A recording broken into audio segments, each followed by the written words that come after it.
चलिए देखते हैं कि अगर ग्राफ दिया हुआ है तो ए बी सी का वैल्यू कैसे निकालते हैं। तो इस वीडियो में हम लोग यही देखेंगे कि ग्राफ पहले से अपने को पता रहेगा, उस ग्राफ को देख के क्वाड्रेटिक पॉलिनोमियल का ए बी सी का वैल्यू निकालना होगा। तो जैसे मैं एक ग्राफ लेता हूं,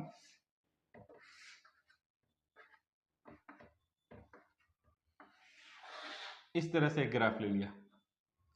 अब इस ग्राफ को देख के ए बी सी का वैल्यू निकालना है। तो अगर ग्राफ ऊपर की तरफ होगा तो ए का वैल्यू ग्रेटर देन जीरो होगा। ये ग्राफ ऊपर की तरफ है तो ए का value greater than zero means positive हो गया। उसके बाद सी का वैल्यू निकालने के लिए, सी का वैल्यू निकालने के लिए चेक करना है कि ये ग्राफ वाई एक्सिस को कहां पे कट करेगा।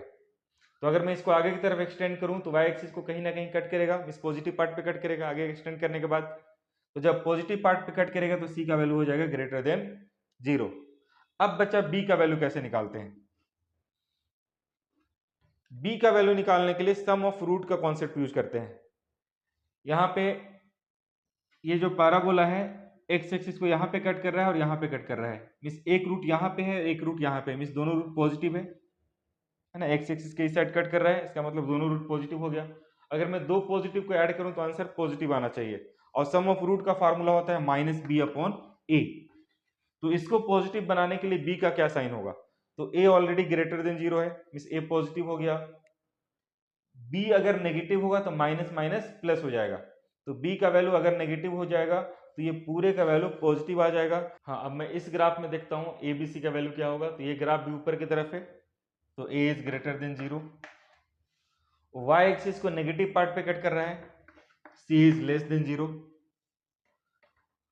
एक्स एक्सिस को नेगेटिव और पॉजिटिव पे कट कर रहा है, मीन्स इसका एक रूट नेगेटिव है एक रूट पॉजिटिव है, मगर नेगेटिव वाला पार्ट ज्यादा है।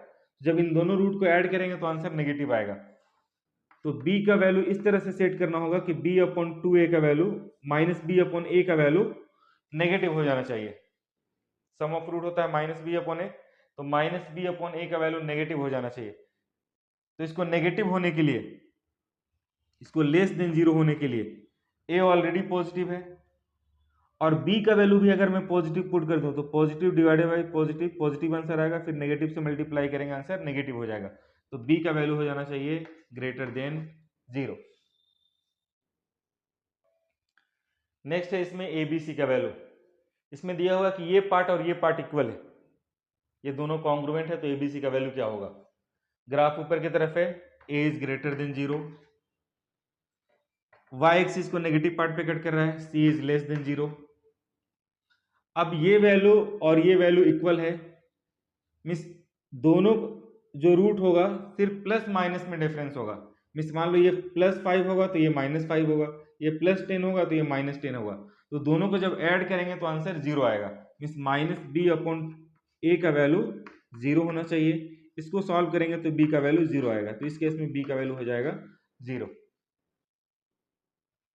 अब इसमें देखते हैं एबीसी का वैल्यू। ये भी ऊपर की तरफ ग्राफ है, a is greater than zero. Y axis को जीरो पे कट कर रहा है, means C is equal to zero. इसका एक रूट जीरो आएगा एक रूट पॉजिटिव आएगा, दोनों को ऐड करेंगे आंसर पॉजिटिव आएगा। तो माइनस बी अपॉन ए का वैल्यू पॉजिटिव होना चाहिए, जिसमें ए पॉजिटिव है तो बी का वैल्यू भी पॉजिटिव होना चाहिए। पॉजिटिव को पॉजिटिव से डिवाइड करेंगे पॉजिटिव आंसर आएगा, और माइनस से मल्टीप्लाई करेंगे तो नेगेटिव हो जाएगा, मगर अपने को क्या चाहिए पॉजिटिव चाहिए सम। तो b का वैल्यू नेगेटिव पुट करना होगा, माइनस इंटू माइनस प्लस हो जाएगा और divide by plus plus answer आएगा। तो b is less than zero. इसमें एक मैं इन्वर्टेड पैराबोला लिया हूं, देखते हैं इसमें क्या होता है। इन्वर्टेड पैराबोला में इसमें नीचे की तरफ है तो a is less than zero हो जाएगा, a is less than zero. उसके बाद इसको अगर आगे की तरफ एक्सटेंड करेंगे तो वाई एक्सिस को नेगेटिव पार्ट पे कट करेगा, means C is less than zero. X axis को दो पॉइंट पे कट करा और दोनों पॉइंट पॉजिटिव है, तो दो पॉजिटिव का ऐड करेंगे आंसर पॉजिटिव आएगा। तो माइनस बी अपॉन ए को पॉजिटिव बनाना है। अब पॉजिटिव बनाने के लिए ए का वैल्यू नेगेटिव है तो माइनस माइनस प्लस हो जाएगा, फिर बी को भी अगर प्लस पुट करेंगे तब आंसर प्लस आएगा। तो B is greater than zero. अब देखते हैं क्या होगा कि अगर ये पैराबोला एक्स एक्सिस को ही ना कट करे। जब x एक्सिस को कट नहीं करेगा तो a और c का वैल्यू तो निकाल सकते हैं। a का वैल्यू निकालने के लिए ऊपर की तरफ है पैराबोला, तो a इज ग्रेटर देन 0 हो जाएगा। y एक्सिस को पॉजिटिव पार्ट पे कट कर रहा है तो c इज ग्रेटर देन 0। इस केस में b का वैल्यू निकालने के लिए वर्टेक्स से निकलता है। ये जो वर्टेक्स का कोऑर्डिनेट होता है, वर्टेक्स का कोऑर्डिनेट याद रखना है -b/2a -डेल्टा/4a, ये होता है कोऑर्डिनेट ऑफ वर्टेक्स। तो अगर coordinate of vertex first quadrant में होगा तो x कोऑर्डिनेट पॉजिटिव, सेकंड में होगा x कोऑर्डिनेट नेगेटिव, थर्ड में होगा x कोऑर्डिनेट नेगेटिव, फोर्थ में होगा x कोऑर्डिनेट पॉजिटिव। तो इसका जो वर्टेक्स है फर्स्ट क्वाड्रेंट में है, इसका मतलब इसका x कोऑर्डिनेट नेगेटिव होना चाहिए, यानी -b/2a का वैल्यू नेगेटिव हो जाना चाहिए, लेस देन 0 होना चाहिए, जिसमें a ऑलरेडी ग्रेटर देन 0 है। तो b का वैल्यू क्या पुट करेंगे जिससे आंसर लेस देन 0 आएगा? तो ये पॉजिटिव है तो b का वैल्यू पॉजिटिव आंसर आना चाहिए। पॉजिटिव इंटू पॉजिटिव पॉजिटिव हो जाएगा और इंटू नेगेटिव नेगेटिव आंसर आएगा। तो b का वैल्यू हो जाना चाहिए ग्रेटर देन 0। एक केस और लेते हैं कि अगर ग्राफ इस तरह से होगा तो abc का वैल्यू क्या होगा। अब ये ग्राफ नीचे की तरफ है, नीचे की तरफ है तो a is less then 0। y axis को नेगेटिव पार्ट पे कट कर रहा है, means c is less then 0।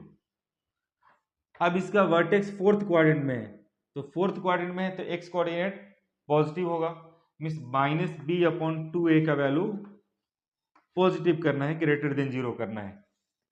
तो a का वैल्यू नेगेटिव है तो माइनस माइनस प्लस, तो b का वैल्यू भी पॉजिटिव होना चाहिए तभी आंसर प्लस आएगा। तो b इज ग्रेटर देन 0।